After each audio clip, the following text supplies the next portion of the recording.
અમે પછી અમારી આખી ટીમ અને સાથે સાથે સરના એક નેજા નીચે અમે લોકો અહીંયા આવ્યા છીએ.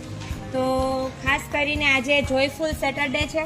તો જોયફુલ સેટરડેની અંદર બરાબર એમાં આપણે વિવિધ સાયન્સ એન્ડ ટેકનોલોજીને રિલેટેડ પ્રયોગો કરીશું, થોડાક રમતો રમીશું, ગેમ્સ રમીશું અને સાથે સાથે વિજ્ઞાન ક્યાં ક્યાં છે એ તમને શોધવા માટે પણ કહીશું. તમારે એમને શોધીને આખા દિવસમાં તમે ક્યારે ક્યારે વિજ્ઞાનનો ઉપયોગ કરી રહ્યા છો એનું પણ આપણે થોડું માર્ગદર્શન મેળવીશું. તો આજની આપણે પહેલી એક્ટિવિટી કરીએ. હા તો ના કે ના તો પહેલી એક્ટિવિટીમાં 5 શું આપું? એક ફૂગો. હવે ફૂગો ફૂલાવ્યા પછી આપણે એને અહીંયા સીધો ઊભો રાખવાનો છે, બરાબર?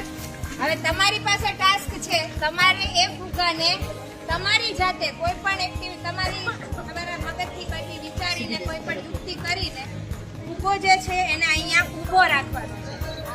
જેમ ફુગ્ગો રાખીએ તો ઉડી જાય છે, હેઠો પડી જાય, ખબર છે? પણ આપણે એને બેલેન્સિંગ બલૂન કહેવાય. શું કહેવાય? Balancing balloon. એટલે કે એને સંતુલિત ફુગ્ગો રાખવાનો છે. તો તમારે ઈ મને અત્યારે કરીને બતાવવાનું છે.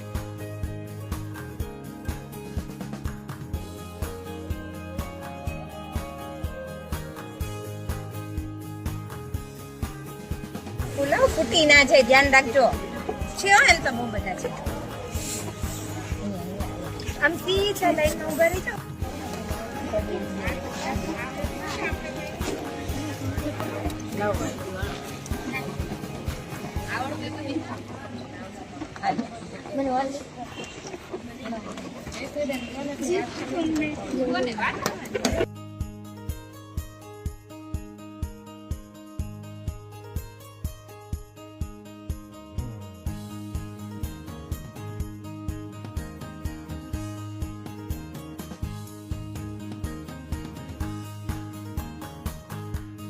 ના જોઈએ, બેલેન્સિંગ એટલે પ્રોપર બેલેન્સમાં ફૂગો હોવો જોઈએ.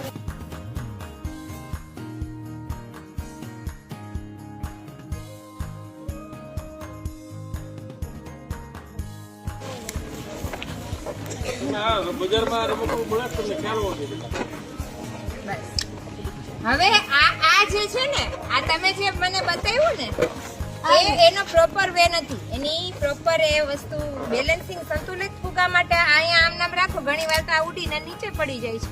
નીચે ના પડવો જોઈએ, બધી વસ્તુ નીચે ના પડવી જોઈએ. એના માટે તમારે અહીંયા મેં તમને જયારે ફુગો ફૂલાવતા હતા ત્યારે જ કીધું હતું કે આમાં એવું બધું તે શું અંદર ફૂલાવો એ પહેલા કઈક વિચારજો કે શું કરવાનું છે. તમે તેમ ફેરવશો ને તો એની પરિસ્થિતિમાં આવી જશે. એટલે એ સંતુલનમાં છે એવું કહી શકાય. થોડાક આ સાઈડ રહે તો બધા જોઈ શકે. ફુગો લઈ લો બેટા તમારો બધાનો. આ વ્હાઈટ કલરનો નતો કરવાનો.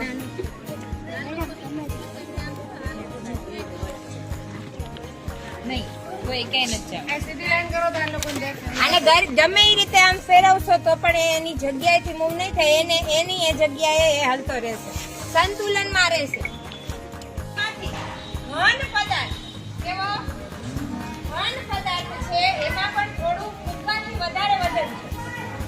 ફુગ્ગા કરતા વધારે વજનનો કોઈ પણ ઘન પદાર્થ છે એના વડે આપણે સંતુલિત ફુગ્ગો બનાવી શકીશું.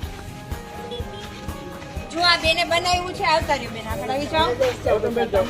જો એને આની અંદર એમને જો આની અંદર એમને એને પથ્થર રાખી દીધો છે.